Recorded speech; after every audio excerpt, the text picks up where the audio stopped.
celebrity in this town. Bayonetta, you're not just a celebrity, you're the hottest celebrity there is in video games. This is Bayonetta for the PlayStation 3. It's also out on Xbox 360.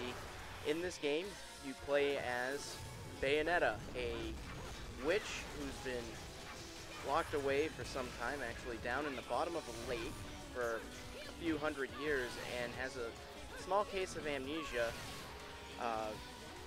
In other bizarre things, she has a suit that's made out of hair, and as you can see, it is quite stylish and fashionable and contours to every curve that Bayonetta possesses on her incredibly shapely body. But aside from the aesthetic things about Bayonetta, deep down is the heart of an incredibly fluid and amazing action game. As you can see here, the combat is fast, it's frenetic, it's basically non-stop. There's very few portions of the game where you are not actually doing some form of combat. The combat basically revolves around very simple combos that are easy to pull off but difficult to master the timing of. And another mechanic, which you just saw there, called Witch Time. Essentially, if you dodge an attack at just the right moment before it hits, you go into a quick little couple seconds of what's called Witch Time, in which everything slows down for the enemies, but Bayonetta continues at her full speed. And it makes for incredibly interesting strategy in the combat, and makes for incredibly diverse ways of dispatching your foes. Also, every enemy type in the game has a different sort of strategy that works against them. Mostly what you're going to see in the review are just me going up against some of the grunts and everything, just so I can show off some of the really neat tricks. And you also get graded at the end of each battle, like that. I got a platinum medal there. And aside from just regular grunts, you go up against some pretty massive bosses, like this one. This fight occurs somewhere in the middle of the game, and is one of the coolest fights. You're basically in a gigantic whirlwind, jumping from pieces of pavement that are floating in it, and having to fight this guy's hands. He's basically shooting missiles at you, he's grabbing onto the piece of road that you're trying to remain steady on, and overall, it is just one amazing fight after another. The pace of the game never slows down.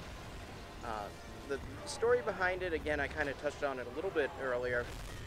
Bayonetta is what's called an Umbran witch, and it's a society of witches that are, you know, they've been around for hundreds and hundreds of years.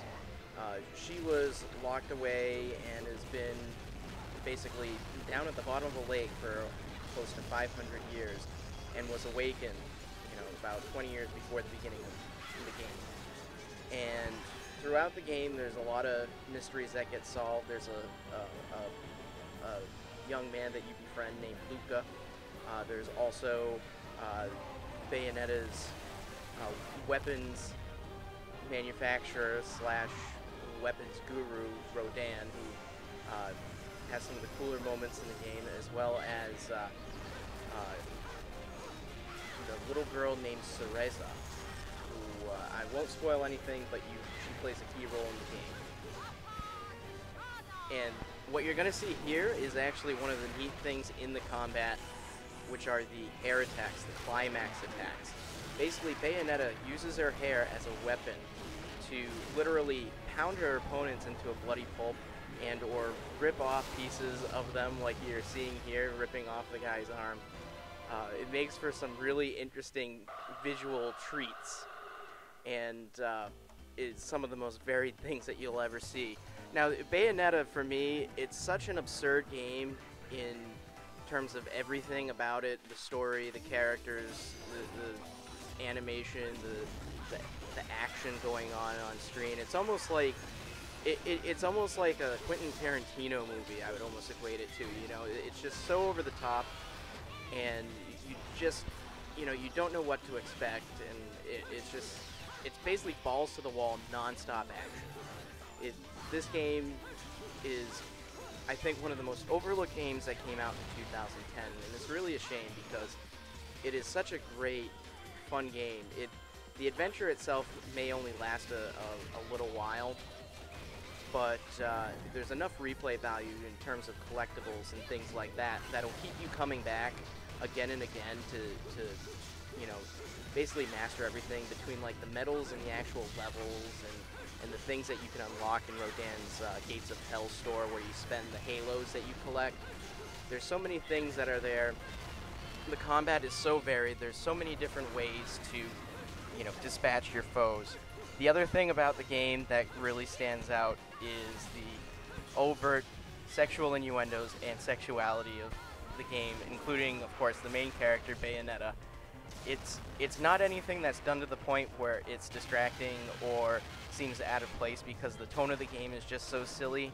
The game itself doesn't take itself seriously at all, and you know, neither does the sexuality or anything like that. It really is all in just fun, and just take a look at this scene here.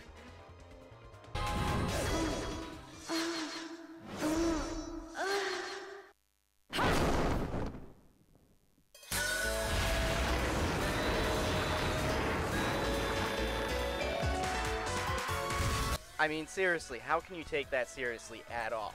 She's basically sounding like she's having an orgasm while she's getting sliced up by bits of the angels and things. I mean, it's just so over the top, so ridiculous.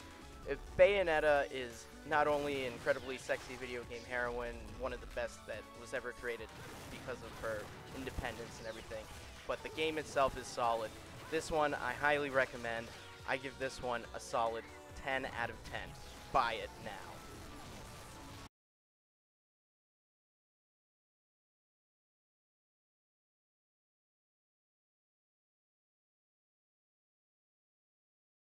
Bugger. And I didn't make any time for pillow talk.